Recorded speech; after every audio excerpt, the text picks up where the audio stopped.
Yeah, I mean, it was like a blessed moment. Just happy to be out there. Thankful from God that we were able to do that. But I mean, honestly, MVP was cool. But I mean, it was better just like dancing, knowing that we won and we were able to get that championship together. Jacoby, what did y'all take out of those wins? I mean, and kind of that you can kind of build on. Probably just locking in on the defensive end. All of us, we're gifted scorers in our own areas, but you can't really teach defense. You just got to have that mindset, and coaches try to instill that in us. And I don't really think that all of us believe that we should be giving up 90 points. So I think we just got to lock in defensively more and going forward. How difficult was that game for you, just in terms of? I mean, I think you only played a couple minutes in the second half. Mm-hmm. How difficult was that, and how did you maybe kind of play your part over there on the bench? To be honest, it wasn't that hard at all. Like watching the team and like everybody was hooping, knocking down shots. It was just a lot to celebrate about. So it wasn't really hard for me. I wasn't really angry on the bench or anything. It was just like watching my team go out there and do their thing, and because I seen them do it in practice. So I was just really joyful on the side. Ray J, what does that say maybe about him? Because I mean, obviously this dude can ball. I mean, No, I mean, it says everything about him. One of the best scorers in the country, best players in the country. And for him to go sit on the bench and I think only 2 minutes in the second half and be there just as happy as anybody else says everything about him. Does it say a little something about the team too? That, I mean, essentially, not that you did it without him, but like you did play a little bit of the game without one of your best players. Yeah, absolutely. I think it says a lot about the team. And the cool thing about this team, I think we have like everybody, 1 through 14, who would do the same thing and go sit on the bench and be just as happy to see their guys out there balling and ultimately what comes out to a win. Ray J looked at baskets, assists. It's like 94 to 120. Does that say a lot about the team, the way the ball movement's been, and the shots you guys are getting? Absolutely. I think that's what makes us really special. We have a lot of different weapons. I mean, our greatest strength is our depth. And so when we can get the ball moving from side to side and everybody's getting touches and we can hit you from a bunch of different ways, I think that makes us really special and it makes us one of the best offenses in the country. Jacoby, how dangerous is a guy like Ray J whenever he gets in the zone and he's taking over like that? Obviously, pretty dangerous. First time we met Ray J, he was doing that to us, so we were just like, we know what he's capable of, and when we see him get going, we already know what's about to happen from there. He was showing it big-time shots down the stretch, clutch moments. Very experienced player, and he was just showing it at the end, and he was a big part of why we got that win. we had asked y'all about it before you left, but what was it like to play in an NBA arena? It was pretty cool once again, it was pretty cool. It was a big arena. A lot of the lights was on us on the court only, but that's what we all dream about. So just playing on the court that you dream about playing on in the future, it was just pretty cool. Yeah, it was a really fun atmosphere and just even like the bus driving in and going through the tunnel and just having the whole NBA atmosphere was really fun. And like you said, that being all of our dreams and goals, it was super fun. Kobe, like you said, that's a dream looking at forward. But what are you learning about yourself so far at this Division I level, just a few games down? Definitely learning that I have confidence. Coming into the season, I didn't know if I'd have that confidence, just playing against older people and stronger people. But just getting through a couple games, I still have that confidence that I thought I would have. And then just learning that what I need to get better at, really, just strength-wise and all that. You have a knack for like getting fouled while you're shooting a three. I mean, is there a trick to that? Oh, yeah, they tell me that all the time. I think it's just like the more shots that I knock down, the harder they close out. So they're going to start closing out pretty wild, and every time they get close, I just try to fall. Ray J, as far as defensively, what do you guys need to do still to maybe improve in that area? Yeah, I mean, I think that could really be our identity. I know we talk about how good our offense and everything is, and I think we show flashes of how good we can be defensively. And now it has to become something we do all the time, and it becomes our identity. But, I mean, I think we can be really special defensively and consistently holding guys under 70. Jacoby, you could have gone anywhere. What did you see in culture and family for sure. A lot of places obviously wanted to recruit me, but just the difference that made me want to come here, the coaching staff showed like it was like a family atmosphere. When I came on my visit, it just felt like home. I'm close to home. My family get out here anytime they want. So just knowing that I'd come here and be comfortable with what I am capable of doing, and them believing in me first, that was my first offer, it just came a long way. Ray J, same way. What brought you? The same thing, really. The culture, the love, the authenticity. When they recruited me out of the portal, and when I came here and visited, and a lot of people talk about culture, but when you get in front of people in person, you can really feel it. And that was something I felt when I came here, and I knew it was the right spot for me. What's it like when you got so many new guys coming in together? I mean, this is a fairly new group in a lot of ways.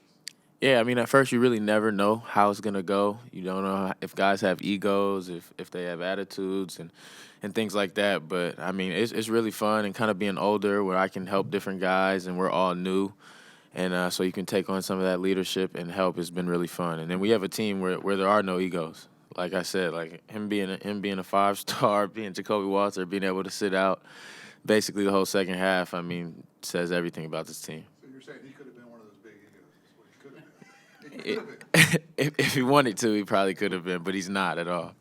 Ray J on the broadcast, Fran Fraschilla said you have an old man game.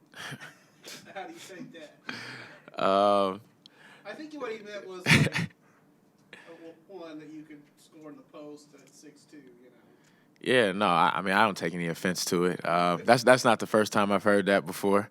And, I mean, I kind of have fun with it and buy into it, honestly. I mean, that's part of my game, my craftiness, playing with my back to the basket, so it's fun.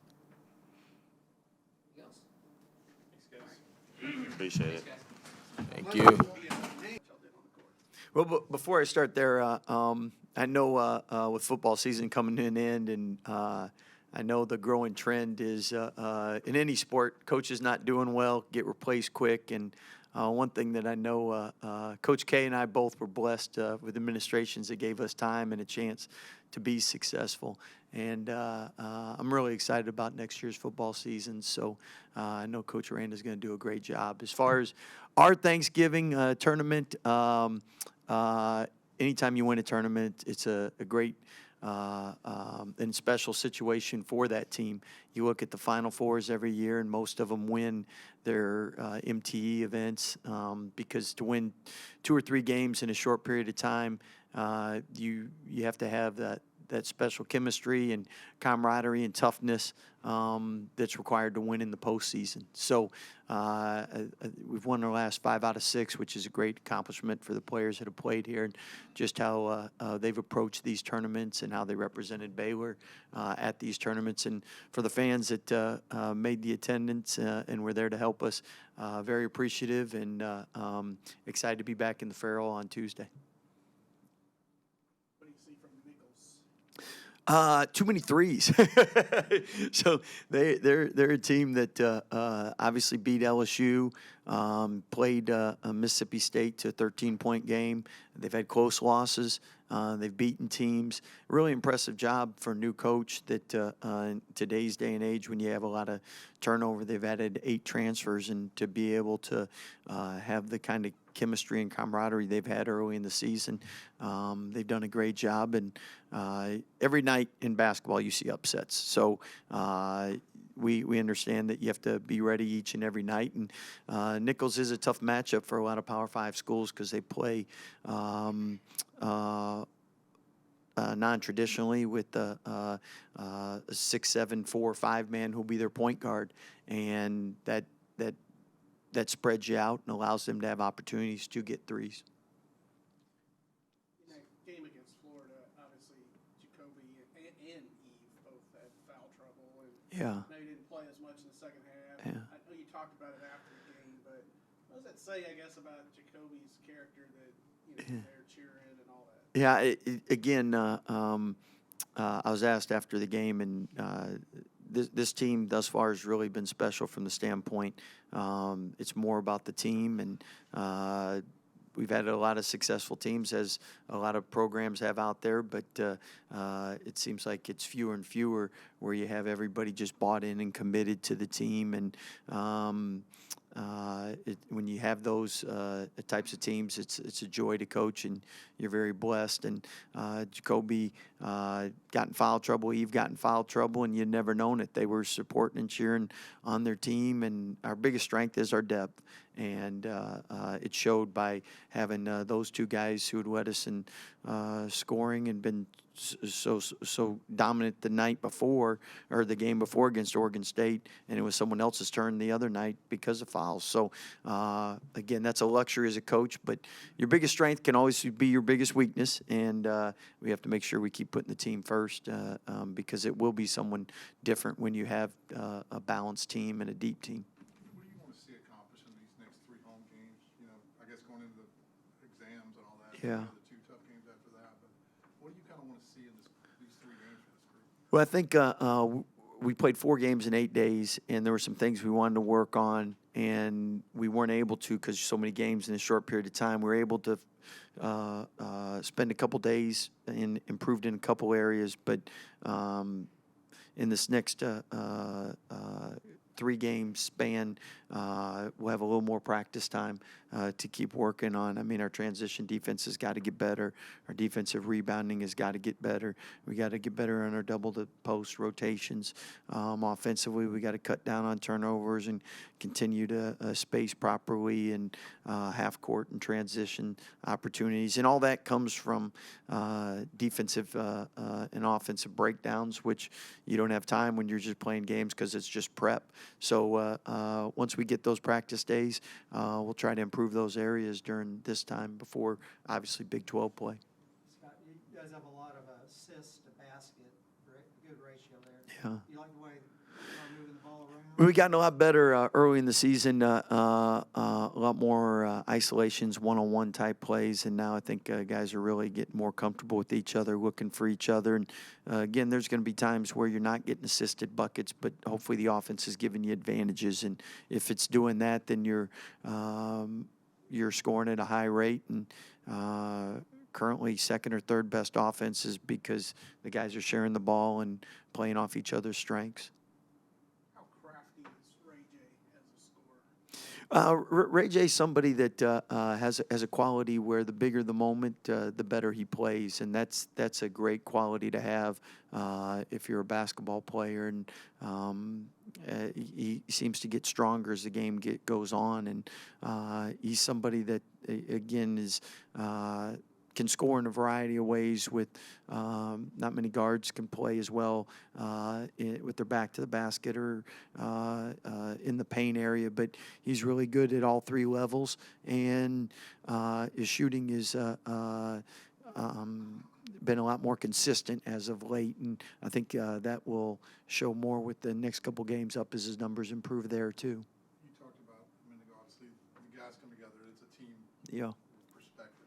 When you're putting a roster together, you're bringing guys in, and you've got quite a few new guys. How Yeah. long does it take before you see that? And Yeah. you never know for sure when you're putting it together if it's going to come together like that. Yeah, 100%. So I think that's where in the transfer portal, everything works so quick, and you have to make decisions where you don't have 3-4 years to get to know them, see them in their best moments, worst moments, and a lot of times you're relying on people giving you input on their characteristics, because you can measure and see what you want from film and everything in synergy. What you really need to look at is what kind of teammate they are, and why.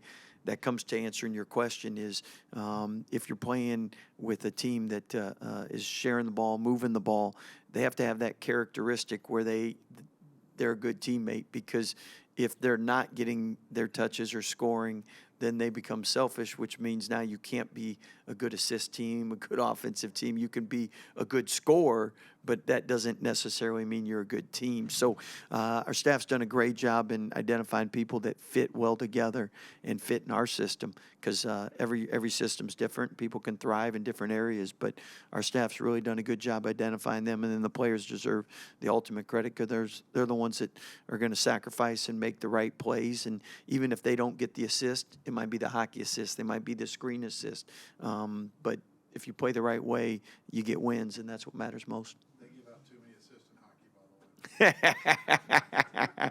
Well, it's because they only score once a game. Scott, you guys are a team of 91, and Ray J said Yeah. defense can be this team's identity. How do you get there?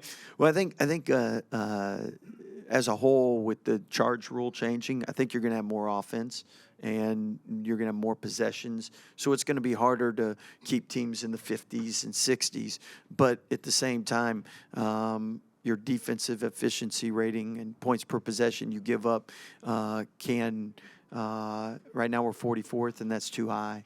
And we began tournament at 24, and it's early in the season, so your numbers get skewed quickly or change quickly, and the more you get, the more you are and who you are. But I would think, one, you have to have care factor, and we have care factor. Two, you have to have the ability to be good defenders, and I think we have that ability. So now it's getting used to schematically what we want done, and every system's different, and then as you coach people, you find out what they do better, and then you adjust your system to help them. So I think all of that's a work in progress, but the important thing is you have to have a team that wants to defend and have the ability to defend, and I think we have that.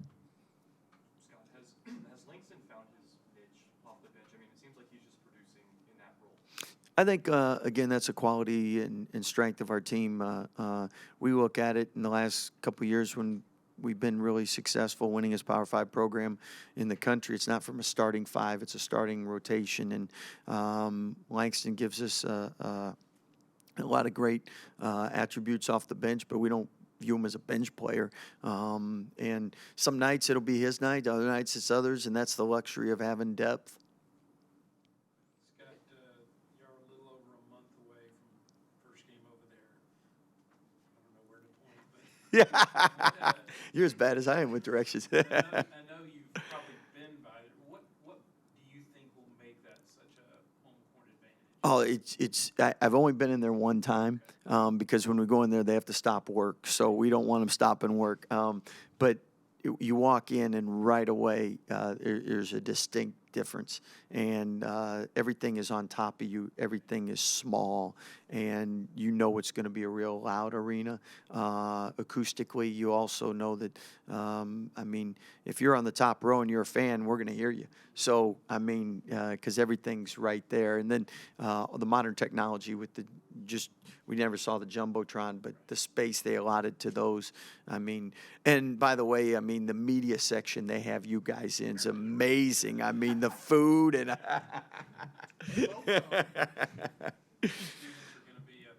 yes, right down there, and everything's right down there. There's not a bad seat in there to begin with, but I mean, definitely there's a big difference. Oh, I like what you fashioned it after, so. Yeah. You guys good?